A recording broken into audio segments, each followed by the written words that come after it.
Yo, people, welcome back to the Soccer PM podcast hosted by your boy Jords, aka Durag Diaries, or Bandit if you're hearing it from D.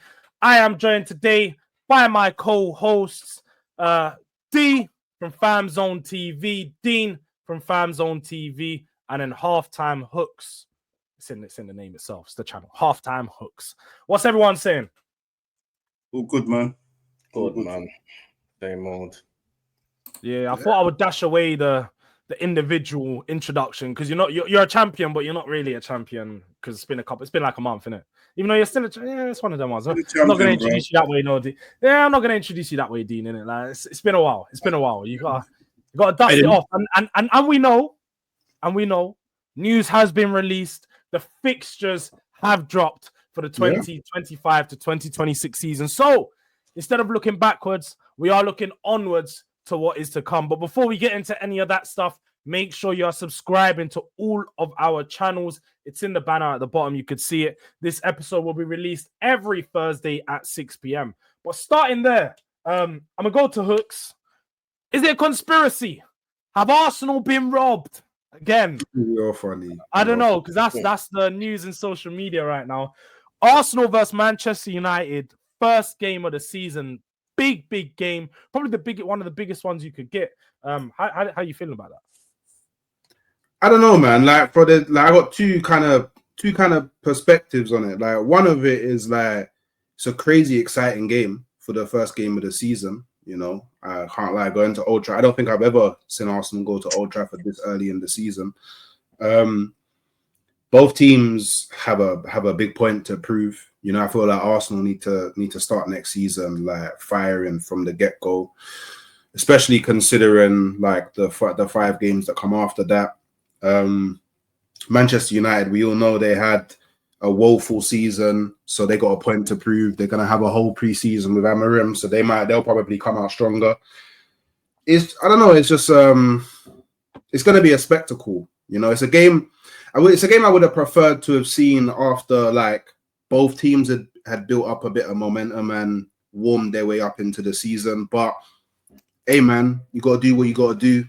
Play everyone twice. You know, at the end of the day, Arsenal need to win the majority of their games. Doesn't really matter when they come. So, yeah, man, I don't really mind it, man. I think the Manchester United fans will care more about that first game fixture than I do, to be honest. Because for them, if they lose to Arsenal, first game of the season at their ground, boy, their new season's starting off dark already. So, yeah, man, you know, we'll swing with the big boys and let everybody else play the cannon for the first game, innit? You know, it's who we are, man. We're a big team. You get me? We're gonna have to face the big team sooner or later. You know what I'm saying? So, and the conspiracy thing, yeah, man. I don't know, man. Like, I don't even know how to. I don't know how they would set up the conspiracy. I don't know how they would do it. Like for me, there's like to configure like 20 teams fixtures to say that Arsenal's have been like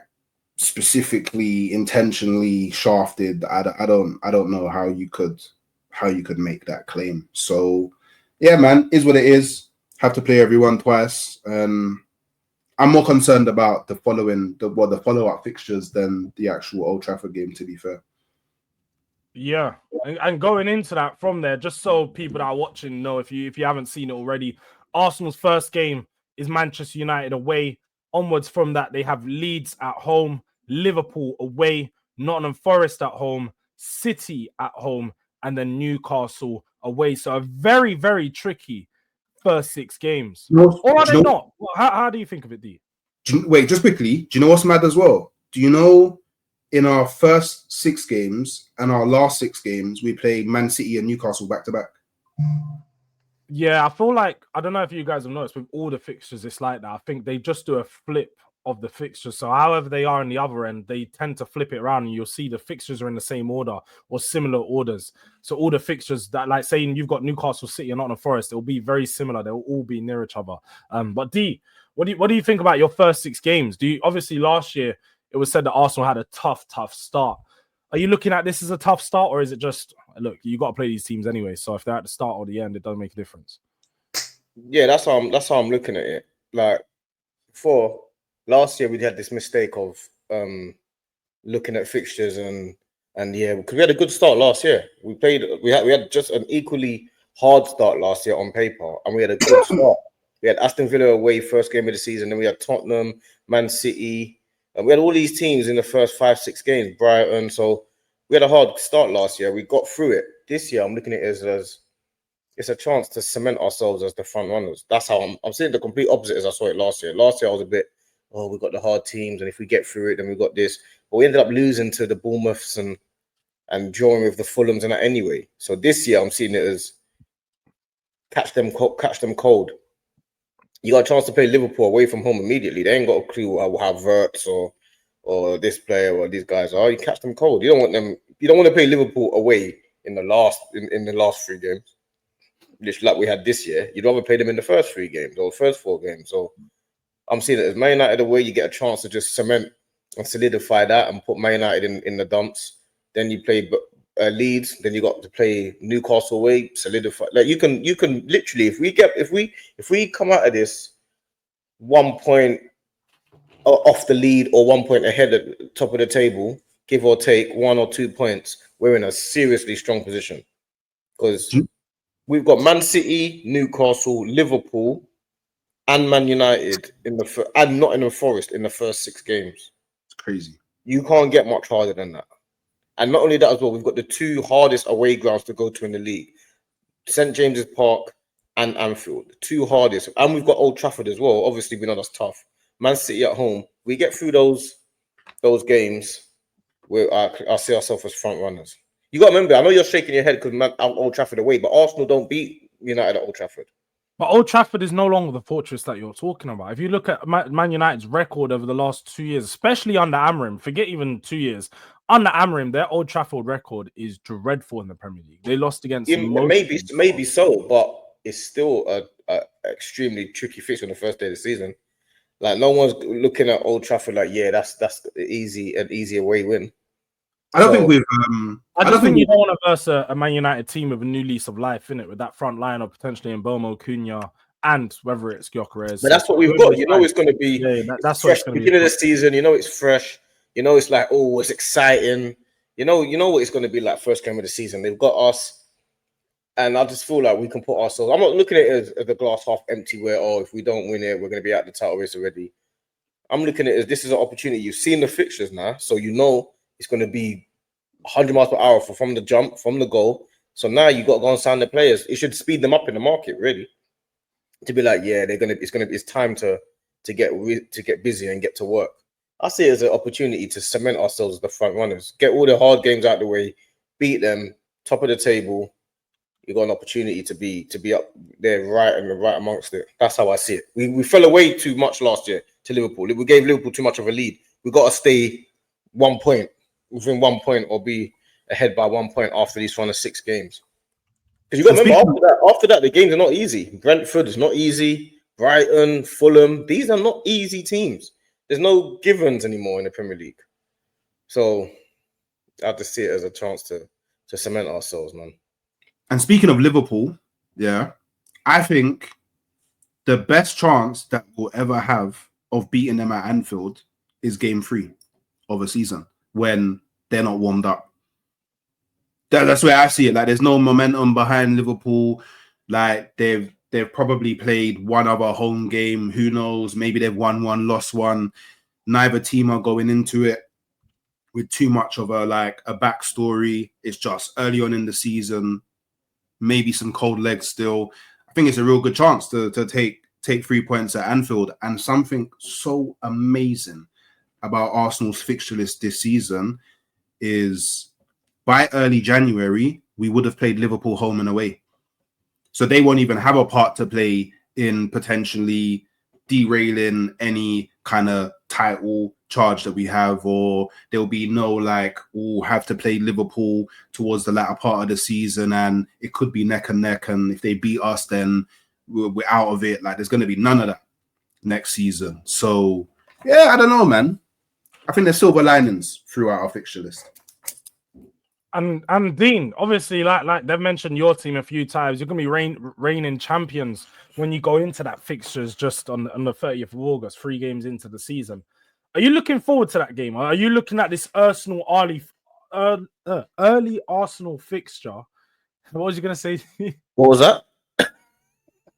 No, man, started. It's madness. Arsenal. I'm not sure. Early Arsenal fixture. Are you looking at this one as a game to be feared, or are you relishing this one? Like, let's get them done out of the way early. Let me put you on game first, yeah. If you ain't got this, the back of the fridge, touching the back of the fridge right now, I don't know what you are doing.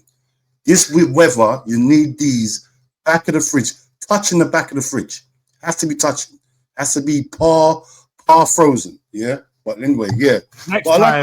Next time, Dean's not going to have the authority to start doing sponsorship deals about them paying us. It's madness. Nobody said that. In case they're watching, paying us. When they start paying us, we can start doing that. I don't know. It's a freebie in case they are here. But you know what? I like what Hooks is saying because I hear it. See, my thing was this year. I've got to play everyone, innit? I've got to play everyone twice. Wherever we play them wherever, innit? Hooks is on that thing where let's get Liverpool out of the way early because we might decide their fate. I don't see no one deciding our fate. As champion, now what I'm feeling right now, my confidence level's gone up compared to it was season gone. You get me? So now I'm not really fearing no one. Obviously, I'm wary of Arsenal, Man City now. I'm wary, but I'm saying if we do what we're meant to do, I don't think anyone can stop us. That's my mentality right now. If we do what we're meant to do, because we got the consistency under lock, we got that there. That I didn't know we had that in the bag. We got consistency. That we've got a way of playing. It's not the greatest, but it wins games. So all this Hooks is talking about after 3 games, we might be cold. You might be cold as well. Anfield's always warm. Anytime you go Anfield, it's going to be warm, no matter what. We can put a third team out. It's still going to be warm. Anfield's always going to have that atmosphere where it puts the players in a different level. You get me? So playing Arsenal twice early, I don't mind it, bro. I don't mind it. Like it doesn't make no difference to me because end of the day, we struggle against what's it called? The Brightons. Like that's them teams there proper outplayed us. You get me? That's what I'm scared of. Brighton. If they turn up, you get me? So every team, like except from the 3 that's coming up, right? Every team's a problem next season. That's how I look at it. Even Man United and Tottenham, because Tottenham's got a new manager, Man United's got new players. We don't know what's going on with Man. We don't know what's going to happen next season. We saw Amarin this season. We thought it was a scrub. He might unlock something in pre-season that we don't even know about. So these fixtures, I'm just waiting to see how everyone. I need to see how everyone's playing first before I make any assumptions on who's good to play and who's not good to play. That's like you got to play everyone twice, innit? So let's see what happens, innit? Yeah, no, that's it, and that's how I sort of look at it. I think you play everyone twice. Obviously, there's times when you get fixture build-ups that might go against you. So there's certain points in the season where we're all going to have fixture build-up that's going to get onto us. You know, we're going to have loads of big teams back-to-back, and that's just how the Premier League is. I mean, for my club, every game's a big game. Most of the teams we're playing next season are going to be better than us, and that's the same as Man United. So you just got to look at it like, look, we're going to have to play them just like everyone else. But moving on to Liverpool and a bit more about your fixtures. Obviously, you have Arsenal in the 3rd game, but you kick the season off with a home game against Bournemouth, and then you've got an away one against Newcastle before the Arsenal game. So your first 3 fixtures, you could say, are pretty tough. And then away from that, you got Burnley away, Everton at home, Crystal Palace away, with Chelsea and Man United straight after that. So you've got some big games pretty early too. How are you feeling about those ones? That's what I'm saying, bro. Like our fixtures are just as hard, bro. Like Bournemouth, we saw what Bournemouth done this year. Like they're going to be just as good next year. Whether they lose players or not, they will bring players in. Like Newcastle, like you said, Newcastle's not no idiots. You go in there, like Arsenal again straight away. So, bro, every game. This is what the Premiership's about. This is why everyone wants to watch the Premiership, because every game in the Premiership is a fight now. There's no, I'm just going to go there, pick up 3 points. Can't do that no more, man. So, bro, it's good. I like it, bro. I like it. The consistency. Everyone has to be on point. You can't drop players any game. You have to play your full team every game, bro. So I think this is going to be the most competitive Premiership season so far. This one coming up next, bro. So Most competitive Premier League season. I think it You know will, what bro. the thing Because is, everyone, yeah. I feel like that's something we hear every year. But like every year, people think the Premier League is going to get better, and somehow, some way, it doesn't. It doesn't. Like the last couple of years have been poor quality wise. There's been the top teams, then the rest of them have been some way off. What makes you think this is going to be the best season coming in a while? I just think where everyone's linked with players, everyone's got money, everyone wants to join the Premiership. This Club World Cup, this is gonna bring more awareness. Players are gonna be seen. I reckon there's gonna be a lot of transfers this summer. I reckon it's gonna be a lot of transfers. A lot of people getting moved about, and especially the free team that's coming up have seen what's happened after the last few years. You don't stay up. You don't come up here playing out from the back. Someone's got to change the mode and start just playing long ball or 4-4-2 or something, or play some sort of different football. Like everyone has to be competitive this season. You can't just come up here with inferior players and think you can play like Man City. You see what happened to Southampton. These three teams coming up have to use their nugget and think, you know what, we have to make ourselves hard to beat. Forget this ticky-tacky rubbish. We've got to be hard to beat because otherwise they're going to go down. And I think these three teams should know. They should know better because it's been a common thing, bruv. Three that go up, go down, bruv. So I think this season, yeah, man, everyone's going to be on staying up, on stuff. And every place in the Premier League, bro, it's worth big money now, bro. Every position is worth big money. So, yeah, man, everyone's on it, bro. Yeah, no doubt, no doubt, everyone's on it. And with regards to those teams that you said are coming up, they definitely do have to adapt the way they play. We saw what happened to Burnley. We've got them. They've just come in their way back. Spurs. First game of the season, return of Scott Parker, return of Marcus Edwards. We got them at home, and they're going to have to learn that, you know, you can blitz the championship all you like. We saw Company do it. But blitz in the Premier League, it just doesn't happen. Ipswich, same thing with McKenna.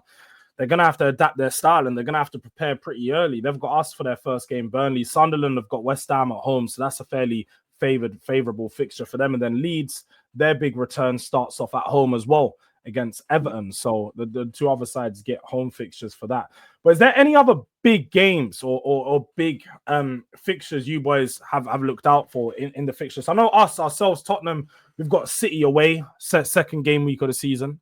And like you guys say, I feel like we tend to get City early pre-season. I'm looking at it like, let me get City while they're still figuring out. Let me get City whilst Reinders, Cherky, and Haaland don't know how to play together. Let me skip them whilst they're still warming up. And because we know, start of the season, they tend to be pretty bad. It's usually like the first They're playing in the World Cup, this thing, they're warming up now. No. That's what people think. They're warming up and then they go on holiday again. So then they go get fat and then they come back to pre-season. Because think of it, they haven't had a break. They went to internationals, straight after internationals. They've come back to the Club World Cup. When they get knocked out of the Club World Cup eventually and don't win it, they're going to be pissed off. They're going to go on holiday. They're going to get fat. They're going to come back to pre-season and they're not going to be ready. Spurs are going to get them second game of the season. Still warming up. Can't believe Jords thinks of the 90s. Get fat. Get fat. We know with some players they do. Some players they tend to go away and boy, they come back looking like whole different people. And Pep's had to get on certain players for that in the past. You know, the likes of Jack Grealish and so on. I think Bernardo Silva's been one of them, but he's now been named captain of Manchester City. What do you guys think of that? Because I think Pep come out and said something along the line, this is the first time in his career where he's actually had to choose proper captains, come in and who's the captain? Situation because Bernardo Silva's been named captain for this season because obviously Kevin De Bruyne left. Carl Walker was their other captain, but he left halfway through the season due to just having a bit of mess with Pep Guardiola. D, I'll bring it to you. What do you think of the situation with the captaincy for Man City and Bernardo Silva being named? I think he's probably their most influential player now, isn't he? Like from the old guard, he's probably the best player right now. Obviously after Rodri, I would have thought maybe it could have been Rodri, but I think it's probably Because isn't Ruben Diaz? Was Ruben Diaz kind of captain as He well? was one of them, but I think he's available. I don't know if you guys see, like, he's not been available that much. So they've sort of shifted him out of the team as he's not been available. And I suppose Pep needs someone that's around, but also someone he can rely upon. And Bernardo Silva, I think, is one of their most senior players at this moment in time. Been there. Yeah, I think that's what it comes down to. And they got a few captains like Edison, Bernard, Silva, like you say, Rodri, Diaz. They got a few captaincy options, but I feel like Bernardo Silva is probably Pep's go-to reliable player, the most reliable one that he can rely on, day in, day out to do what he has to do. You know what I'm saying? Well, obviously Rodri as well, but I think Bernardo Silva was the kind. He was there from the old guard as well, wasn't he? So I think that's what it is. But I haven't really. I know Pep said a few things with captaincy, but I'll be honest, I'm not really too fussed about their captaincy. I can't lie to you. I mean. Are you not looking at? You know why? Because I look at it and I'm like, for Man City have been your biggest enemies the past couple of years. Let's say, right, it's not been Liverpool, it's Man City. You guys are always looking at Man City. You have the wars with Man City. You have to stay humble there with people say that. People say that, but it's Man City's been everyone's biggest enemy.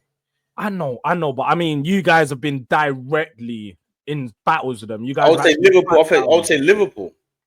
Not as of recent. In the last 3 years, no, it's been you over Liverpool, wouldn't you say? Liverpool. Oh, you mean before that, the 3 years prior, but just the last 3 years. Yeah. You mean in terms of the title race? You mean? Yeah. So for you, I'm looking at. I'm like, would you not want to start looking? Like, I'm paying attention to things like this, thinking, that's a crack in their armor potentially. New captain might not work out. Could be a bit of a mess again. No, I think their crack in their armor is the amount of players they've got. I'm looking at the players that they're signing. I'm not impressed with any of them. Not one. I'm not impressed with any of their signings. Like, I'm not. When I say impressed, I mean blown away. The last signing that I was impressed with heavily was Haaland. Every other signing, I'm not that impressed. I'm not impressed with Kusanov that much. Mamouche is a good level player. No, Mamouche is serious. Man said good level. What do you mean by that? Say something. What level? I'm saying obviously he's a good player, but I'm saying serious. I'm talking about like before that was De Bruyne, David Silva. You know what I'm saying? The Yaya Torres, the Rodriguez, the Sterlings. That was Aguero. It was a different level. My name's Sterling. Sterling and Sane. I can't believe, man. Sterling and Sane. Sterling was levels. Don't try. Sterling was levels. There was a point where he was world class, bro. Yeah, Sterling was levels. Mamouche is well on his way, man. I know, but what I'm saying is, it doesn't strike. When I see Mamouche on the team, in that team, there's no one on that team that strikes fear into me at all, apart from Haaland and Rodri. Like Rodri, Haaland, they're players. It's the same players. Mamouche. Even Shirky's a quality player. What's the player? Randers is a good player. Like, all these guys are the same level of the guys that we're all buying, innit? We're all buying the same level players, is basically what I'm saying. Yeah. Whereas previously they could buy players that were a level above.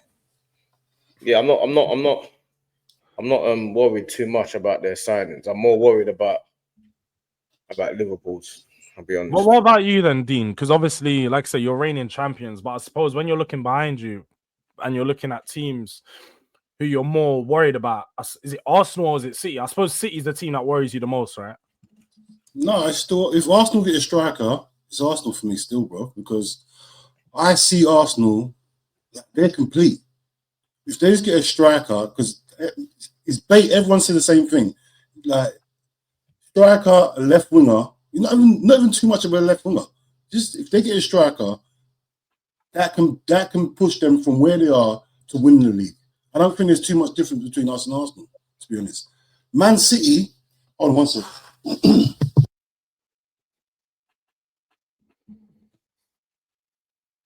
Yeah, we was talking about Man City last night. And Man City is like, when Pep first came in, he was fresh. Everything was fresh. He was just new ideas. Everything.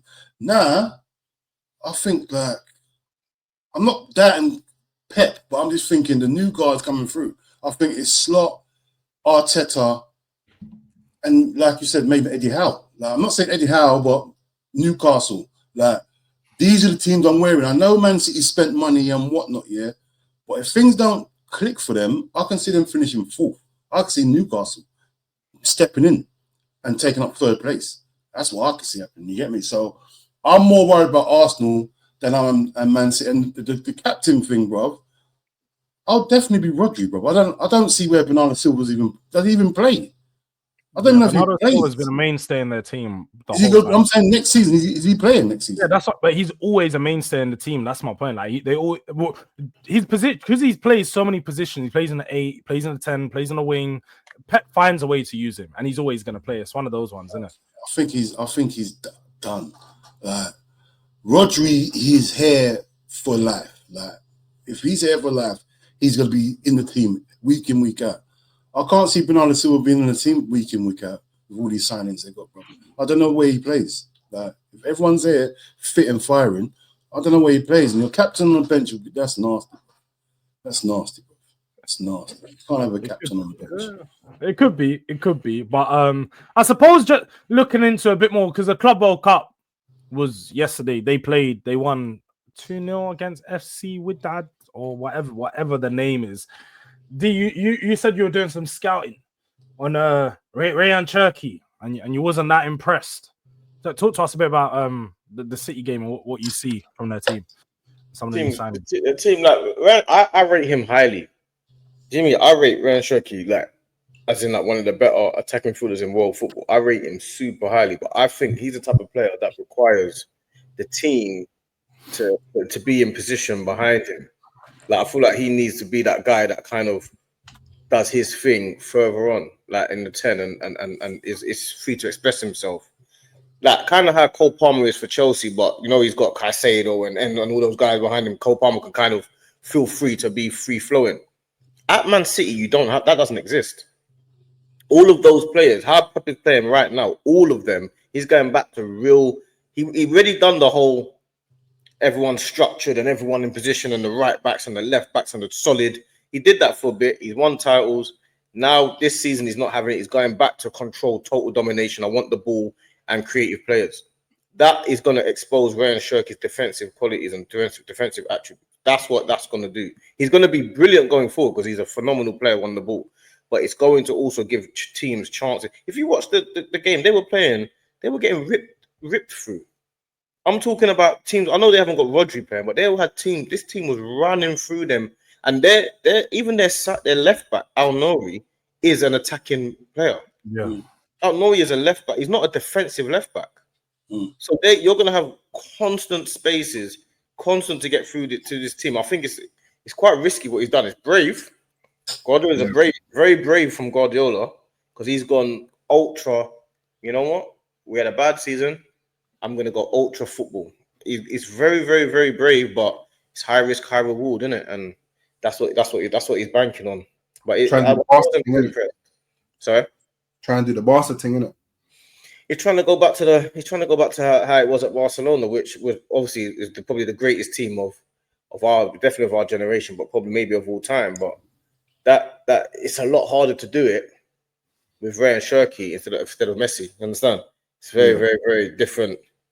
It's very, very different. And I think they're missing those mavericks in their team and those players that just make something from nothing. Now, Rayan Cherki could potentially be that next season, but even then, having someone who's because they have ball carriers, but I don't think they necessarily have gifted dribblers. Like they don't have ball carriers. They've only got one in Doku. The rest of their players that with the ball, even you got to remember they've got to fit in Foden, Bernardo Silva, Rayan Cherki, because Grealish is leaving. Obviously, Haaland stays up top, and then they got Nunes at right back, Al Nouri left back. Nunes is still going to be right back. They've got no right backs. Surely they haven't signed the right back yet as of yet. They've not. It'll be Nunes. It'll be Nunes in it. Maybe an inverted role, or maybe a Kanji or something like that. Rico Lewis. Rico Lewis probably. I feel like Rico Lewis had a setback season last year, so I feel like I probably want to see him. Can't stand it. See him playing. You are right, D. I think you're making a good point. I think they've got a lot of players in very similar positions that Pep's going to have to find a way to work them. He's going to have to find a way to get them all playing together. Because one thing that I've noticed is I think him, Foden, Bernardo Silva, Marmoush all pick up similar areas on the pitch. Savinho, out on the wing. They're all inside that 18-yard area of the middle of the pitch. They all want to get the ball in there. That's what Pep wants. That is what he wants. That's what he wants right now. He wants to control that ball. But I'm telling you, you play Liverpool with that team, you're gonna have a problem with the Salah and the Gakpos and those guys. They're gonna find that space. He had a big problem when when Klopp had Mane, Salah, and Firmino, it was and this has got Man City's best team, and it was a real back and forth every single game. It was a big issue for them to try and contain Salah and Mane. Every game, it was an issue. It's going to be a big problem trying to contain Salah and Mane with you when you got Almori and Nunes at right and left back. It's a madness. I feel like that's been a constant for Man City. I feel like he's going back to how City played maybe 4 or 5 years ago, when he was a bit earlier into his Premier. Like I said, against the Klopp teams, when he was really going all out attacking. The only way to beat them was sitting in the transition. Is just sitting back, catching them in the transition, but they leave so many holes and spaces in behind because the players that they have all step up so high and push forward and so attacking. But just to talk a bit more about some of the other Club World Cup games, because obviously we've seen Chelsea also play. They had a 2-0 win against LAFC, and Real Madrid 1-1 draw with Al Hilal. Probably been the biggest, say not upset, but biggest surprise of the tournament. And they got outplayed as well. Yeah. To talk about that, D. Talk about that. Real Madrid got outplayed. They got outplayed. Rodrygo had a little bit of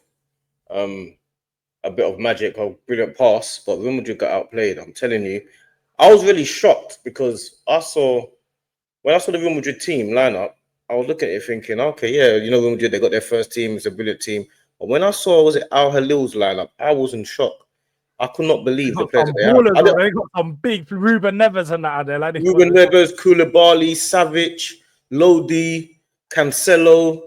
Like I couldn't believe what I was seeing. I was thinking, what is this? You forget because over the years you always see, oh yeah, this player's going to Saudi, that player's going to Saudi, but you actually forget who's actually gone. They got a team full of like European stars now. It's like all the European players from a couple of years. It's crazy that this team would not get relegated in the Premier League. They would stay up. They were all over Real Madrid, and then even some of the other teams. I was thinking Tony, Mane. This team that played, they played for a different team, but this team that played Real Madrid, they didn't even have Mitrovic playing. And there was a guy playing called Salem or Halem or something like that. I've never heard of him before. Don't know who he is. He might have come from the Turkish league, or he could have come, because they're not just picking up the big players from England and from Spain. They're also picking up the gems from all over the world as well. That's what we're forgetting.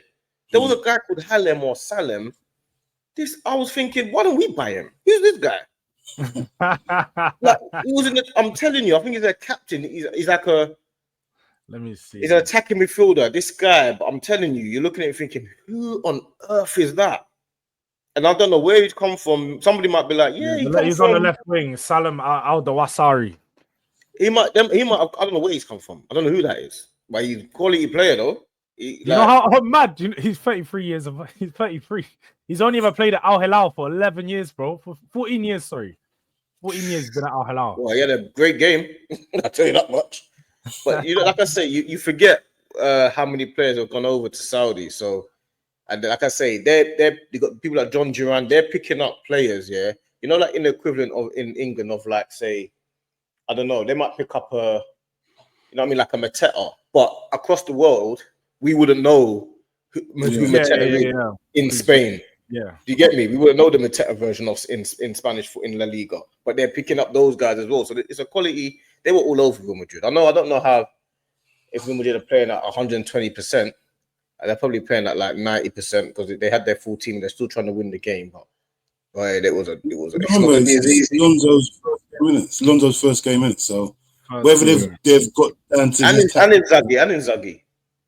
Oh yeah, for real. It's Inzaghi's first game as well. No excuses. No excuses. Yeah. I forgot about that. I heard Trent had a really bad game. I heard. Well, yeah, it wasn't great. It wasn't as bad as they're making. He just played his normal game. He had the ball a lot, but the difference is their team is different. Alonso, you can tell he's a because I've never watched Leverkusen, so I don't actually know exactly how he plays. They play. We played them in pre-season. We battered them, but I know he presses like Alonso's high. He's a go and get the ball. Trent is playing centre midfield. Like I know, obviously inverted, but he's playing. You see how Arteta plays and how Guardiola plays and all that. Alonso's another one of them. And the team were forgetting. They kept forgetting to press, and then they would remember, and then Rodrygo would be like, "Oh yeah," and then go and then Vinicius will go, oh yeah, and then they go, they think, oh yeah, that's what we got to do, because no, Real Madrid are a sit back team, really, isn't it? They kind of sit back. Ancelotti just said, no, don't worry about it. You got a good better than the other team. That's what Ancelotti plays on vibes, isn't it? And when you get the ball, we'll make it work. But Alonso presses, and I think that's what kind of is going to give Trent a few problems, because he's going to get the ball a lot as well. So you're going to see some serious. You're going to see it. He's playing centre midfield more or less. So you're going to see it. Because I saw the goal, and to me, Trent was at fault for the goal. Because like that wasn't the goal. What goal? The goal. I swear he's tracking back, and he's not even like he's not even looking. That was offside. That was offside. Okay. That goes offside. Even in that like scenario, like I understand he's moved into the midfield, but he's not even paying attention to the brother that's actually running down the side that he should be defending. Yeah, you know he's not my player no more. You know that he's not my player no more. You know that. Yeah, but I'm just saying that's like my player. No, because I saw a lot of Real Madrid fans online, like pretty much saying the exact same things that I've seen Liverpool fans say about Trent for time, like his defensive frailties, and like it literally got exposed in the first game, like literally the first game. And yeah, I hear it. Maybe he's adapting to a new way of playing to a degree, but I don't know how different it is playing in a slot system. It'll cost him now until he starts putting up them numbers in assists and playing them passes. Then they'll accept it. They'll say, you know what, this guy is a baller, isn't it? Like we have to accept that we're going to concede a couple of goals, but we should be good enough to win games.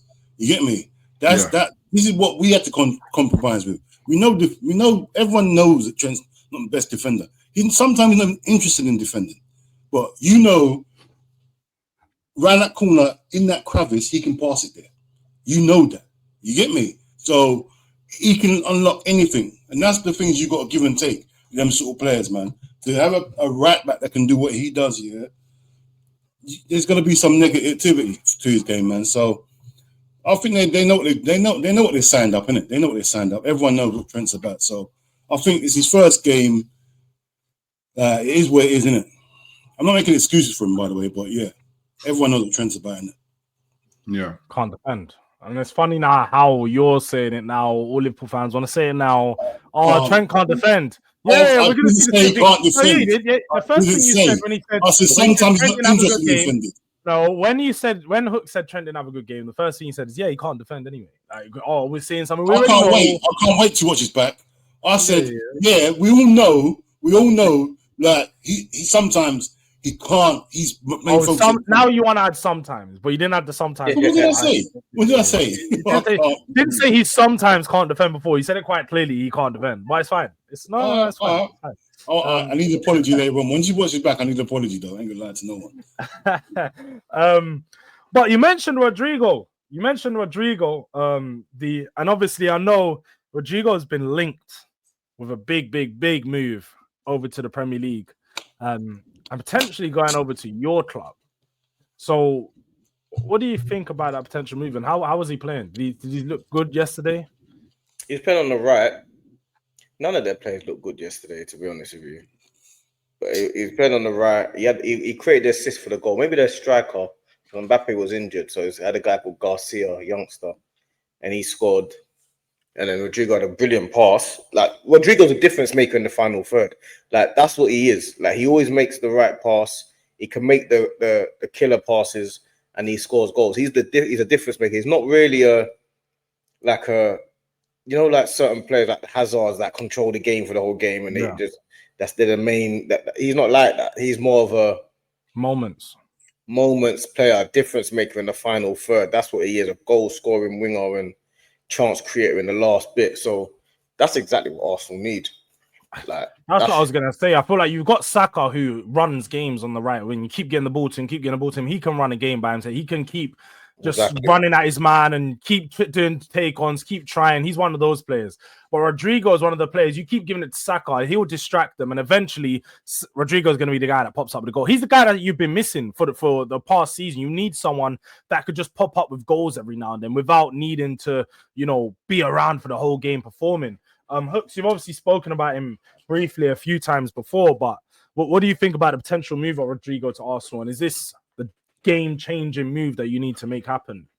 100% it's a game-changing move, man. Like, Rodrygo, his talent's undeniable, innit? Like, I personally think from a technical perspective, I think he's better than Vinicius. I just think his brand is not as big. I think that's where he suffers at Real Madrid as well. It's like he's kind of overshadowed by the likes of Bellingham and Mbappe. Vinicius, like the names are just too big, and for too long he's just been left out, stranded on the right wing. It's not even his position. I'm surprised he hasn't moved sooner, personally, to like a team, because I think the only team where he's forced to play on the right is Real Madrid.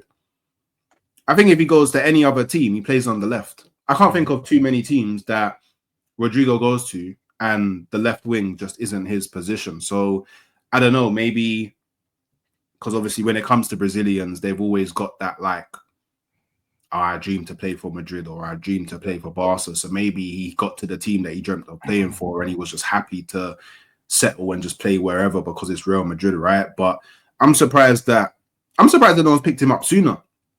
I'm actually surprised that no one's really pushing that hard to get him. Like from talks, it seems like Arsenal's pushing the hardest and Chelsea are there or thereabouts, but it doesn't seem like anyone's really breaking their neck to ensure that they get Rodrygo into their team. Like there's loads of teams that could do with Rodrygo, and that's not even just in the Premier League. Like that's in Serie A, Bundesliga. Like even a Bayern could do with someone like a Rodrygo. So I'm just confused as to why so many people aren't going in for him. But I think his talent's undeniable.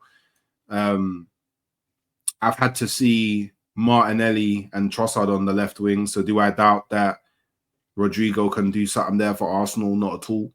If he comes into Arsenal at the same point that a clinical number 9 is coming in as well, it's only going to make his first season easier at Arsenal. It could be a bit harder if we don't, and then it's like, cool, he's trying to assist people, but there's no one really there, barring Saka and maybe Havertz the odd time or so, just putting the ball in the back of the net. But yeah, I think it will be like I would liken the kind of signing to like Sanchez when Arsenal signed Sanchez. That's the kind of thing that I'm seeing in it. I feel like he'll be able to have that level of impact. Whether he does the exact same impact as Sanchez, it will be to be seen. But I definitely think from the profile of the player and how good he is, I think he could come to Arsenal and have a similar sort of impact. So yeah, man, I don't know. Rodrygo is my number 1 target for the left wing. There's no one else that like I really want. Like there's a few other names that's like, yeah, cool, but because like Rodrygo, the prospect of signing Rodrygo has been like, you get me, dangled in front of my eyes. Like it's like, cool, I only want Rodrygo now until it's like, okay, cool, maybe Xabi Alonso's until you get rejected and then you start you're dead anyway and start moving on to anyone. No, not even that. Not even like I'm dead anyway. Arsenal fan thing, you're dead anyway. No, not even that. It wasn't even going to work in the system. Right wing. No, man. That's a lot of people say that Rodrygo's not the player Arsenal need because of the system anyway. Like I saw someone say they need a touchline winger. Yeah. Not an inside dribbling, something like that. And I was just looking at it thinking, you don't want a player that can potentially score 20, 25 goals a season because he's not a touchline winger.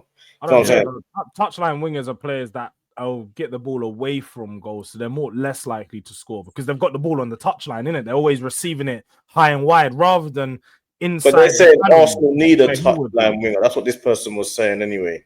Like, he's not the guy we need because we need a touchline winger. Like, I'm just like, bruv, what we do need is Rodrygo, left wing. That's That's what we need. And and Hawks is spot on. It's exactly the same as Sanchez. It's not even similar. It's exactly the same. Like they're very, very not like obviously different attributes, but it's exactly the same type of signing. A player that is a final third difference maker, doesn't control games, is not going to be. He's just a danger for the whole game, but he's not a controller or a super like a Hazard or a Saka who are fairly similar in terms of the way they play, like constantly receiving the ball and constantly trying to drive at their defense. He's not that type of player. He's a goal scoring winger, really. It's exactly the same as Sanchez to me. It's exactly the similar type of way. But we've got to be careful because if we're going for Rodrygo and it's a possibility, so is everyone else. Yeah. That's what we're forgetting. So are Man City, so are Chelsea, because Chelsea need a left winger. You're right. No, you're right. But even me as a Tottenham fan, I can recognize that you guys are in a stronger position than most teams to sign a player like him because Arsenal finished second. You've been in a good position. You've got a good squad of players right now where it's primed to compete. So unlike Chelsea and unlike some of these other European sides, for one, Arsenal can offer him the money, but also offer him the ambition and the team to match his ambition to actually go out there and compete, which I don't think many other teams can do. They're Brazilians as well. You think that Chelsea can? Not match the ambition. They don't look like they can match that ambition right now. Why not? They're They're in the Champions League. They just won the Conference Cup. The signings they pay higher wages. They need a left winger now. But you have to look at all the other signings they've made. They're not ready to compete yet. They're not ready to take on the Premier League. You just got to look at why do you think that?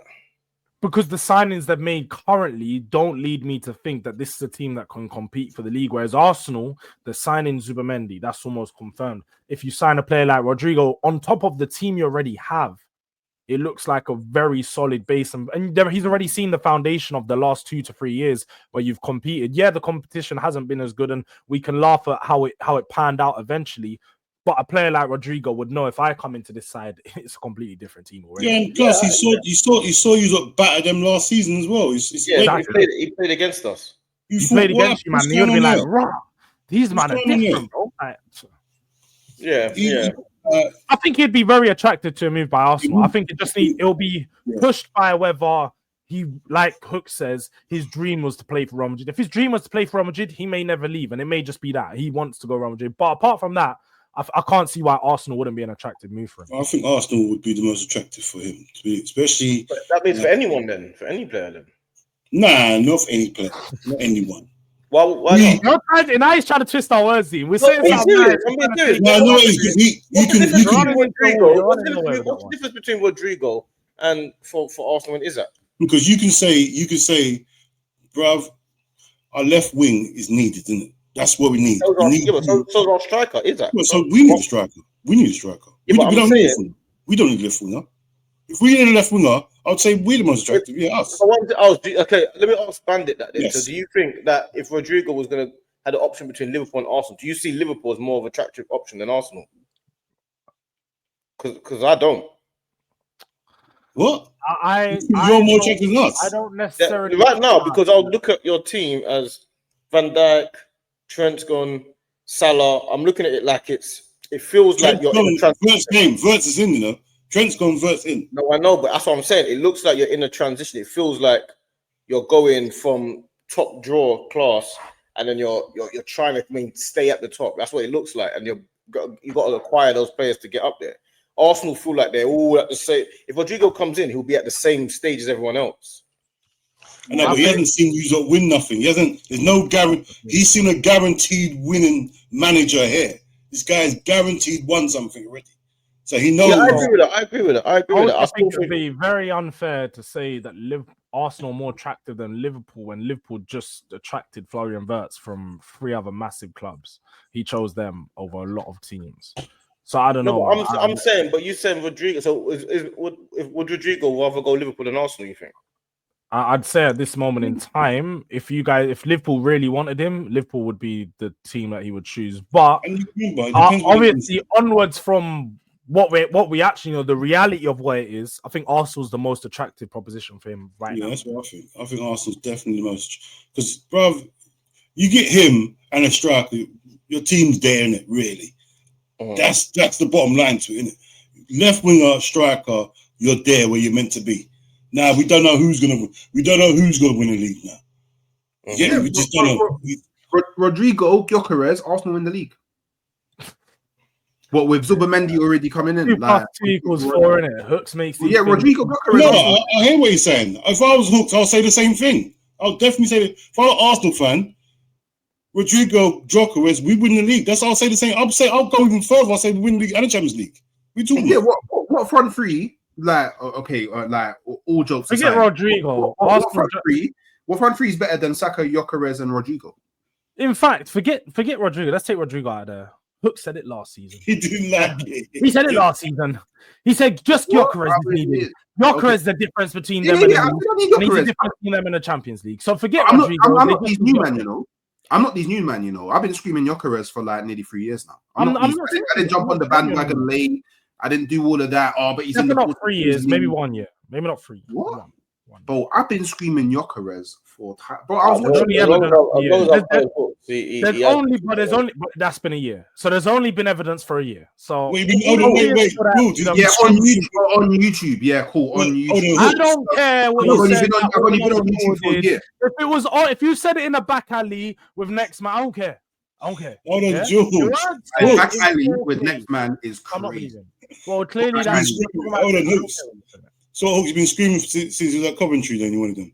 I was watching him for a year, bro. I was watching him when he was at Coventry, bro. On that note, people, Hooks is lying, so we'll end. Yeah, we're gonna have to end the show there because I'm watching him at Coventry. Apparently, I wanted Arsenal to buy Coventry. He was watching him before he got signed to Lisbon. Yeah, definitely. Yeah. I bet you was watching at Brighton as well because he played for Brighton before Coventry. You forget. Yeah, that my actual where I was born. My closest Norwich is my second team. So I actually watch Championship football from time to time. So when you asked by a Championship striker, you forget the very first watch along I did on my channel was a Championship game, Leeds versus I think it was Sheffield United or Sunderland, one of the two. So you forget I watch Championship football. I'm not saying you don't watch Championship. I know you didn't watch Gyökeres and Coventry. I'm not the guy. Coventry was not a good Championship team, so you definitely didn't watch them. On that note, people. Thank you for watching another episode of Soccer PM. As you can see in the ticker at the bottom, make sure you subscribe to all of our channels for myself, Durag Diaries, Fam Zone TV for D and Dean, and then Halftime Hooks for Hooks. Every 6 p.m. we will be released Thursday. Yeah, man. But until next time, it's been our pleasure. We'll be back. Yeah, man. Peace.